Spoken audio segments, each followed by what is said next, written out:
Student के class में मौजूद हूँ और जैसा कि छुट्टी का समय है फिर भी बच्चों ने मुझे अपना समय दिया तो मैं इनका धन्यवाद दूंगा क्योंकि छुट्टी के बाद ये रुकने वाले नहीं हैं, फिर भी बैठे हुए हैं।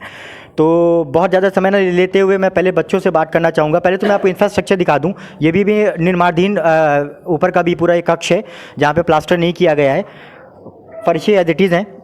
थोड़ा सा मैं कहूँगा साफ़ सफाई का रख रखाव इतना नहीं है।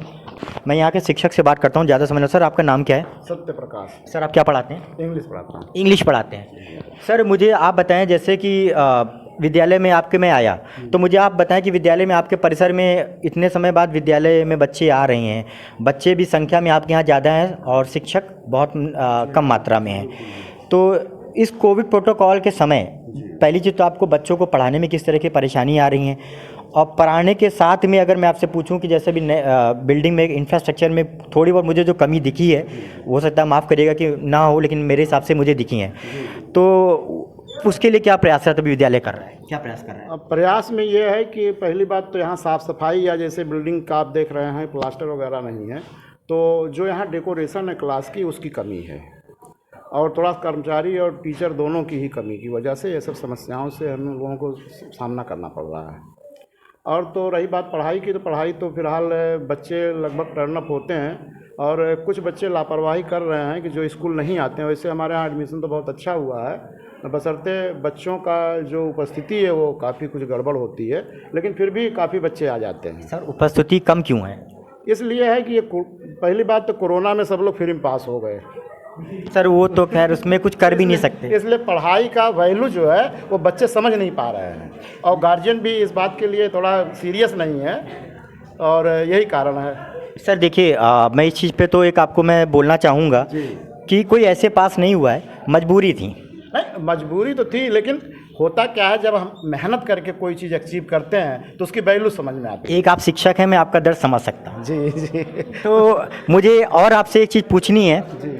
जिस हिसाब से अभी ये स्ट्रेंथ है, एक पाली में विद्यालय भी चला रहे हैं, शिक्षकों पे कहीं अतिभार ज़्यादा नहीं हो रहा है? बहुत हो रहा है सर। अभी तो हमारे यहाँ फर्स्ट ईयर में लगभग 150 एडमिशन है, और एक ही जगह बैठा करके, एक ही कमरे में बैठा करके पढ़ाना पड़ रहा है, और टीचर की कमी की वजह से। नहीं तो उसको सेक्शन में, 2 सेक्शन में हम डिवाइड करते तो कम से कम जो है बच्चों को और अच्छी तरीके से हम पढ़ा पाते। मतलब सर ने क्लास हो जाती है। एक चीज़ बात बोली है, अगर 2 पालियों में विद्यालय चलाने हैं तो पहले शिक्षक नियुक्त करके विद्यालय में भेजिए। ऐसे कोविड प्रोटोकॉल का पालन भी नहीं हो सकता है और ना ही बच्चों को अच्छी तरीके से पढ़ाया जा सकता है। सर 150 बच्चे हैं आपके पास में, 150 बच्चों को फर्स्ट ईयर में पढ़ा पाना मुश्किल नहीं लगता? आप लोग नहीं, बहुत बड़ी संख्या है। बहुत मुश्किल होती है। कम से कम आप ये मान के चलिए 100 बच्चे तो कम से कम प्रेजेंट होते हैं, और एक क्लास में ओवर क्राउडेड हो जाते हैं और बैठने की जगह नहीं हो पाती है, लेकिन फिर भी हम लोगों को मैनेज करना पड़ता है, उनको पढ़ाना ही है। तो आप इस चैनल के माध्यम से क्या मैसेज देना चाहेंगे? मैसेज ये देना चाहेंगे कि जब मैंने ज्वाइन किया था 97 में, तो इस विद्यालय में लगभग 35 टीचर थे, और आज मात्र 13 टीचर हैं। तो उन टीचरों की कम से कम पूर्ति करी जाए, जिससे कि शिक्षा व्यवस्था तो ढंग से करी जा सके। मतलब जो टीचर रिटायर्ड हुए हैं उन रिक्त पदों की अभी तक नियुक्ति नहीं हो? बिल्कुल नहीं नियुक्ति हुई है। ये हालत है साहब, शिक्षक ही नहीं है तो बच्चों को कैसे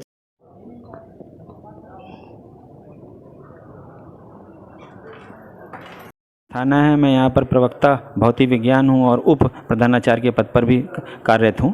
आपके चैनल के मार्फत से आपने चूँकि ये लेबोरेटरीज़ के बारे में देखना चाहा, तो पहले मैं चूँकि मेरे यहाँ केमिस्ट्री का कोई प्रवक्ता नहीं है तो मैं उसको देख रहा हूँ।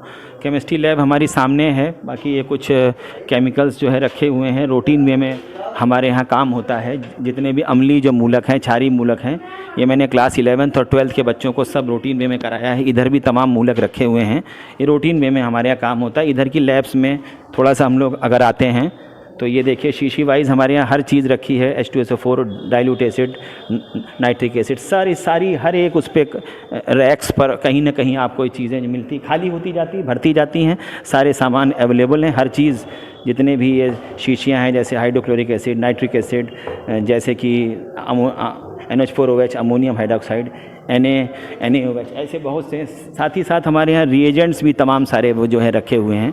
उधर की तरफ कंसनट्रेट एसिड्स भी रखे हुए हैं जो सुरक्षित एकदम रखे हैं, और बच्चे यहाँ नियमित वे में प्रैक्टिकल करते हैं। जैसे अमोनियम कार्बोनेट एक सॉल्ट मैंने बच्चों को दिया था, ये 11th के बच्चों ने भी 12th में, ये बच्चे इसको टेस्ट अपना करके इसे जो है करते हैं। इस तरीके से नियमित वैसे केमिस्ट्री प्रैक्टिकल यहाँ पर विद्यालय में कराया जा रहा है, और हमारे यहाँ वेइंग के भी ऑपरेटर्स हैं, अवेलेबल हैं उधर की लैब में। इसको ऑफ कर दिए, थोड़ा सा फिजिक्स। अब हम लोग मैं अपने इस विद्यालय के फिजिक्स लैब में आया हूँ।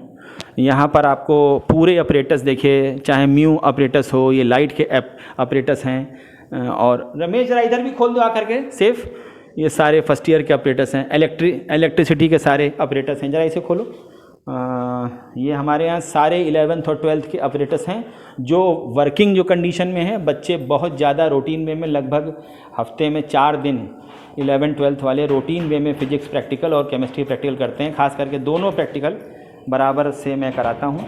और ये जो ऑपरेटर्स हैं, ये थोड़ा इधर से भी आइडिया ले लें। सब पूरे ऑपरेटर्स इलेक्ट्रिसिटी के ऑपरेटर्स हमारे पास अवेलेबल हैं, जो इंटरमीडिएट के हमारे बोर्ड में जो प्रिस्क्राइब्ड हैं, उन्हीं सब सिलेबस का जो है प्रैक्टिकल।